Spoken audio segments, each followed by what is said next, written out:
There's other shoes in my fears that almost disappear. So let's share the perfect time. For you and for you, not the mind of the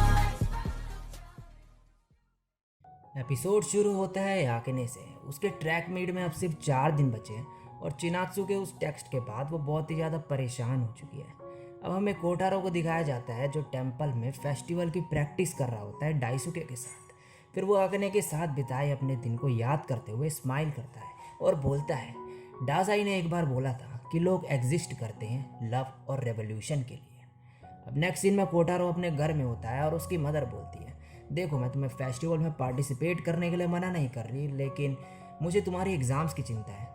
और तभी Kotaro को एक call आता है। Call पे एक बंदा अपना नाम कीटामुरा बताते हुए बोलता है कि मैं काडोयामा पब्लिशिंग से बोल रहा हूँ, मैंने तुम्हारे न्यू कमर अवार्ड के सबमिशन के रिगार्डिंग कॉल करा है। कोटारो बोलता है, 1 मिनट, नहीं मैं बिजी नहीं हूँ। नेक्स्ट सीन में आके ने अपनी फैमिली के साथ डिनर कर रही होती है। उसके फादर बोलते हैं कि इस संडे तुम्हारी मीट है ना, हम तुम्हें चीयर करने आएंगे। आकने बोलती है, क्यों?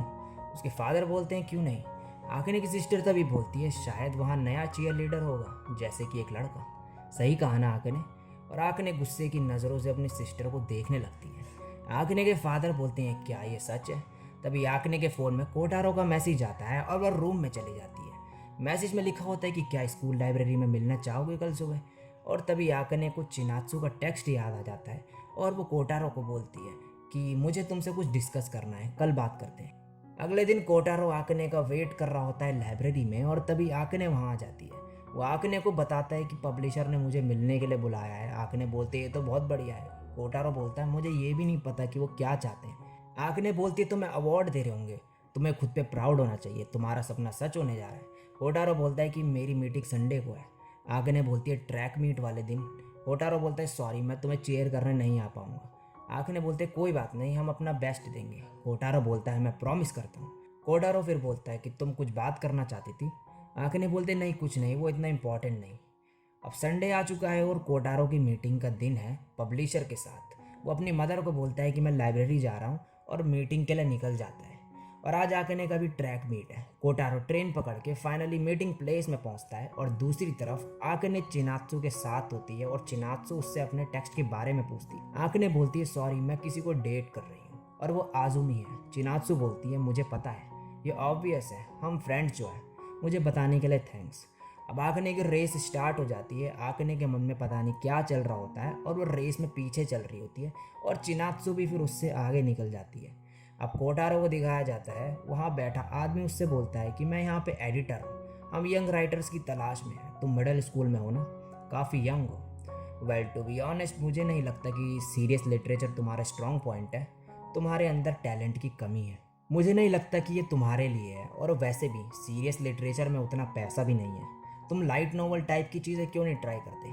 मुझे लगता है ये तुम्हारे लिए सही रहेगा बजाय लिटरेचर अवार्ड के पीछे भागने से। अब नेक्स्ट सीन में हमें पता चलता है कि आकने रेस में इस बार नहीं जीती। हीरा उसके पास आके बोलता है कि मिजुनो, आज तुम्हें क्या हो गया? तुम्हारी टाइमिंग लास्ट ईयर से भी बेकार थी, तुम प्रीफेक्चुरल्स तक पहुंच सकती थी, क्या तुम सुन रही हो ना? और आकने रोने लगती है। हीरा बोलता है, तुम इससे बेटर कर सकती हो और मुझे तुम्हें देखना पसंद है। अगर रनिंग करने से तुम्हें खुशी मिलती है तो हार मत मानो। अब कोटारो घर वापस आ जाता है। तभी उसकी मॉम उस पर चिल्लाते हुए बोलती है कि कोटारो, तुम्हारे फादर ने मुझे सब बता दिया, सच सच बताना, क्या किसी पब्लिशर ने तुम्हें बुलाया था? तभी उसके फादर आते हैं और बोलते हैं, शांत हो जाओ, एक पब्लिशर का इसे बुलाना काफ़ी बड़ी बात है। उसकी मॉम बोलती है, इसको ये सब सोचना बंद कर देना चाहिए, मुझे इसकी फेस्टिवल वाली चीज़ से कोई दिक्कत नहीं, मगर राइटिंग से कुछ हासिल नहीं होने वाला। अब नेक्स्ट सीन में आकने के पेरेंट्स बोलते हैं कि कोई नहीं, आगे और भी रेसेस आएंगी जीतने के लिए। अब आकने अपने रूम में लेटी होती है और बोलती है, आज का दिन बहुत बेकार था, मेरी टाइमिंग बहुत बेकार आई। उसकी सिस्टर बोलती है, बॉयफ्रेंड प्रॉब्लम है। आकने बोलती है, बात मेरी बेस्ट फ्रेंड से रिलेटेड है, वो मेरे बॉयफ्रेंड को लाइक करती है, मुझे क्या करना चाहिए? उसकी सिस्टर बोलती है, तुम्हें उसे छोड़ देना चाहिए। आकने बोलती है, मैं ऐसा नहीं कर सकती क्योंकि वो मेरी फ्रेंड है। उसकी सिस्टर बोलती है, क्या तुम्हें लगता है कि तुम उसकी फ्रेंड रह सकती हो? अब आकने रात में कोटारो को मैसेज करने का सोच रही होती है मगर कर नहीं पाती। तभी उसे कोटारो का मैसेज आता है कि आई मिस यू। आकने रिप्लाई में उसे लिखती है, मी टू। अब अगले दिन कोटारो और आकने लाइब्रेरी में मिलते हैं। आकने उसे अपने रेस के बारे में बताती है और पूछती है, तुम्हारी मीटिंग कैसी गई? कोटारो बोलता है, अच्छी नहीं थी। फिर आकने बोलती है मैं ट्रैक क्लब में फोकस करना चाहती हूँ, मैं और ज़्यादा मेहनत करूँगी। कोटारो बोलता है फिर मैं भी और ज़्यादा मेहनत करूँगा, मैं हार नहीं मानूंगा, हमने प्रॉमिस किया था एक दूसरे से, याद है ना।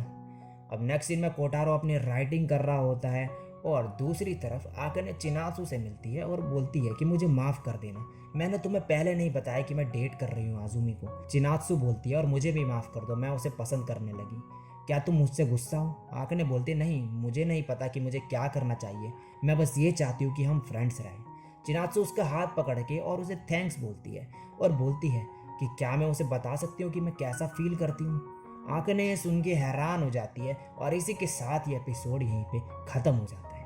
सो गाइस ये एपिसोड इतना ही था, और अगर ये वीडियो आपको अच्छी लगी हो तो लाइक और कमेंट कर देना, चैनल पे पहली बार टपके हो तो सब्सक्राइब कर देना।